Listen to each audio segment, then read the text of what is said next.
Hello, and welcome back to another LifeGroup News. I'm your usual host, Travian Weems, and happy Taco Sunday. Hope you get to enjoy some good old food, whether it be tacos, meatloaf, biscuits and gravy, some fried chicken. Oh man. Today, we're gonna switch gears from the story of Joshua into a new Bible topic. Today, we're actually gonna be going over the Bible studies for life that you usually see in kids' church. And so we'll show you that video here in just a little bit. But first, we got some announcements. So last week, we actually had our Faith Builders event at the Olive Street campus. It was so cool. We had over 60 people there. It was crazy. And then we had over 1 million Legos scattered all across the floor. And you guys got to design some really cool Lego sets, custom Lego sets, if you were part of the first 30. And it was a car that ejected a motorcycle from the center. So cool. My brother, he designed it. He did a great job. But that was just for last month. Now for this month, let me tell you, I got something really cool. It's called The Experiment. It's gonna be about Jesus and how he cleansed us of all of our sin.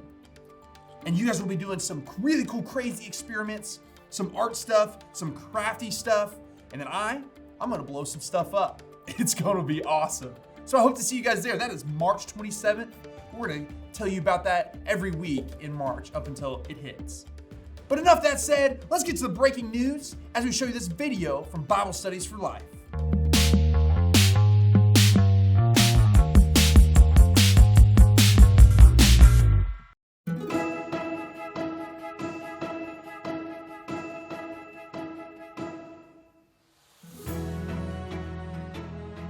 King Nebuchadnezzar of Babylon captured the city of Jerusalem and demanded that some of the young Israelite men be taken back to Babylon for training.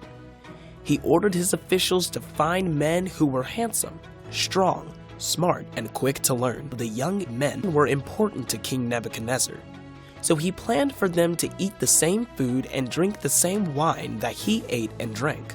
The men would train for 3 years before they began to serve in the king's court. Among those who were chosen were Daniel, Hananiah, Mishael, and Azariah. First, they were given Babylonian names. Daniel became Belteshazzar. The others were called Shadrach, Meshach, and Abednego. Daniel wanted to continue to obey God's law even though he was at the king's court instead of at home.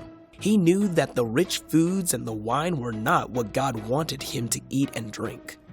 Daniel asked the chief official if he and his 3 friends could have vegetables to eat and water to drink. The chief official was afraid and said, "If the king sees you looking thinner than the other men, my life will be in danger." Daniel asked the guard to test them. Daniel said, "Please test my friends and me.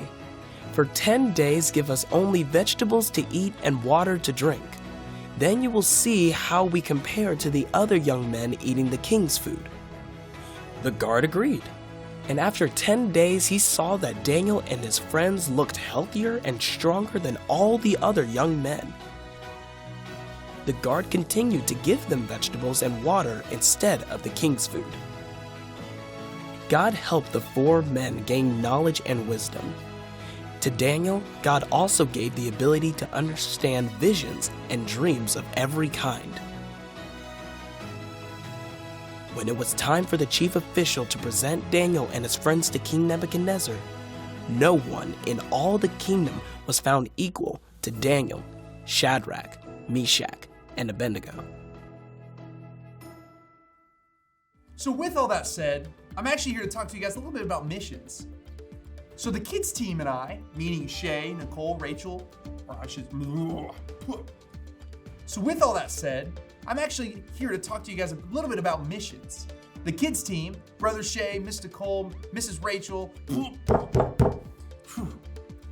With all that said, I'm actually here to talk to you guys about missions. Wow, this is awesome.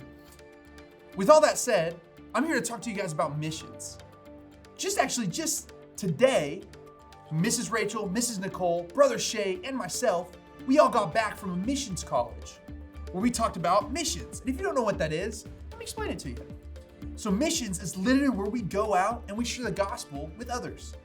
That's it. Super simple, uncomplicated, unsophisticated, and something everybody is called to do if you're a Christian.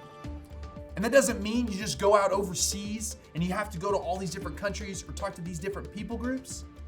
It can be right in your backyard. Or it can be right in your school, in your class. Everybody you sit next to, even at lunch, you're eating a sandwich, you can be like, hey, have I told you about Jesus Christ?